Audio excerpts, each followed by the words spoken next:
Well, let me show you a routine that I've really enjoyed performing for the past several years. I haven't explained it anywhere. But it's a routine that's in some ways more fun to do than to see, although I think the spectators enjoy it too. Let's take a look, because I've actually taped this already with a few people. Here we are. I'm here with four nice people. That's Diana and Jean and Tom and Brandon. And I'm hoping, since I did not prepare anything, that one of you has a pack of playing cards, because I know... Oh, yes, I do. Good. Thank goodness. Now, honest to goodness, I have not touched this deck before. And the proof of that is that this says it's a pinochle deck. Is it? But it's not. It is a pinochle box and a regular deck. All right, deck. because you just scared me. Yes.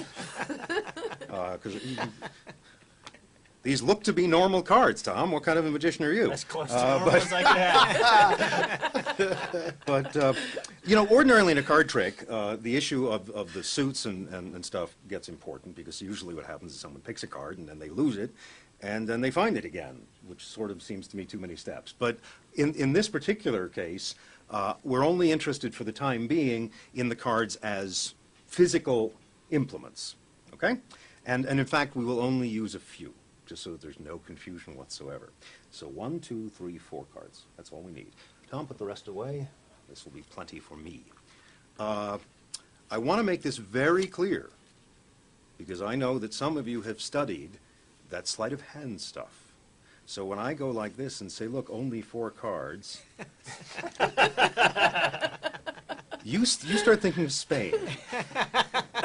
See, mentalism and card magic do mix. But no, really, touch the edges of the cards and make sure that there are exactly 4. It's important that we know that. They're your cards, so you ought to know as much. Yeah? Okay. Just 4 cards, and as I say, we're interested at the moment, we're not interested in the faces or the values, we're interested in the counting implements. Jean, I see you have pockets, but they have flaps. Now, that means they could be pretend faux pockets, you know, just the flaps to look good, or they could be, are they button pockets or snap pockets, or, oh, Velcro. Velcro. Very modern. This is space age. All right, good. Jean, let me do this, if I may. I'm going to place the 4 cards into your pocket. Okay. All right, and then we'll Velcro it shut. How's that? That's good. All right. So Jean, you have how many cards in your pocket? 4. Okay. Without caring about the identities of the cards, I will ask you simply to name any number up to 4. And make sure it's a free choice and I didn't steer you in some way. Go ahead. What number? 2. Now, are you sure about that? Positive. And the reason I ask is I happen to know that you're staying in one of the motels near the L&L studios. Yeah. And I know that motel. The walls are thin. And I have concerns for the other people staying at the motel. Because later tonight, you are going to be sitting up in bed.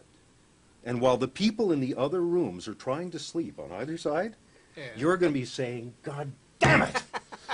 If I'd only chosen 4! The psychological force was 3! I would have nailed him on that because he was trying to avoid the psychological choice. If I'd gone for 1, he would have been toast. Do you want to stay with 2? After consideration, yes. All right. I tried to help. Now, what did I say at the outset? I said that for the time being, we didn't care about the faces of the cards, the values. That didn't matter at first. Right. It does now. Because in my pocket, I have something of yours. Actually, it's something of Tom's, something that you've only borrowed. Okay. Would you reach in and in the most decorous way possible take out what's in my pocket there? It is the 2 of hearts. You're holding the ace, the 3, and the 4. Take them out and show them. Well, indeed. Oh Ace, 3, and the 4. Wow. Boy, am I glad I'm not staying at your motel.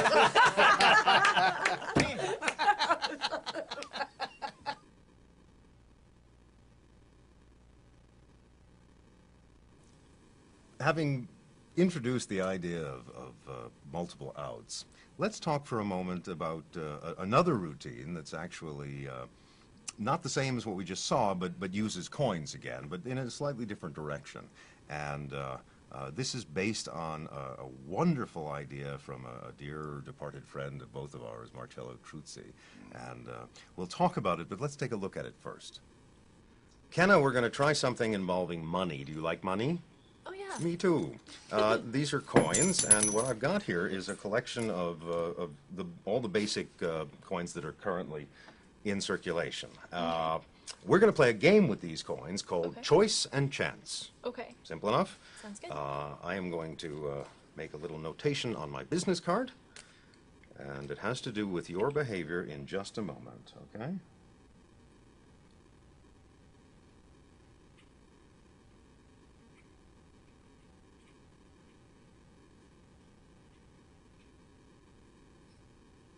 No, you're not watching.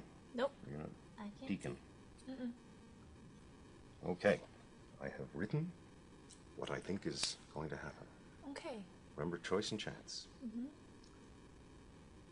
You must choose one coin. And I'll tell you right now, whichever coin you choose, and you'll point to it, that is the one we'll use. Simple enough? Mm-hmm. Point to a coin now. The $50. Mm-hmm. Now, did it feel fair? Yeah. Yes. That felt like a real choice? I mean, I just dumped the coins out. I didn't arrange them in any Right. particular pattern. You picked the $50. You chose the $50. I can't be more fair than that. Yes? Yes. Now, what's the name of the game? Choice and chance. Choice and chance. So I need to now, having handled the choice part, we need to go to the chance part. Okay. So here's where.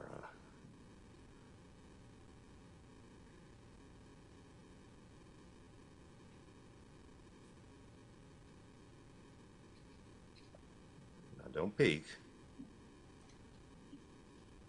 Doesn't make much difference. You won't be able to read my handwriting anyway. But all right. So we've got a. Now, to do this by chance, we'll play a game of heads and tails. Okay. And that'll allow us to eliminate all but one of the coins. So do you, in terms of this game of elimination, do you for heads or tails? Heads. All right. So gather up the remaining coins and shake them up in your hands. And then you'll just drop them over here. And the ones that you wanted heads, we'll keep heads? Mm-hmm. Okay. The ones that say heads up, we'll keep. And any tails, we'll eliminate. And we'll keep doing this until we're down to one coin. And that way we choose a coin by chance. Okay. Sound simple? Yep. It is simple. Let's see. The penny is tail down, and the So dime. is the dime. So we managed to get rid of 2 coins. Pick up the remaining 3. Same thing. And oh, we got rid of the nickel. Okay, Yep. we're down to 2 coins. That giant Big one. dollar and Huh? no, both heads. Okay, this could take all night, but that's all right. Okay. I got nothing to do. Oh, we're down to cheap. 1. So the quarter is now so we have chosen a $50 by choice, Right. and a quarter by chance. Okay. Would you agree that every step of the way this has been fair and according to things out of my control? Yes. All right, good, because you picked the $50, and I wrote what? Read out loud. I'll choose the $50. I know. And then for the chance result, we got the Quarter. quarter, and I Right. wrote. I'll take a chance on the quarter. Well, Wow, you played okay. that perfectly. Thank you. Oh, jeez. That's what I was going to say.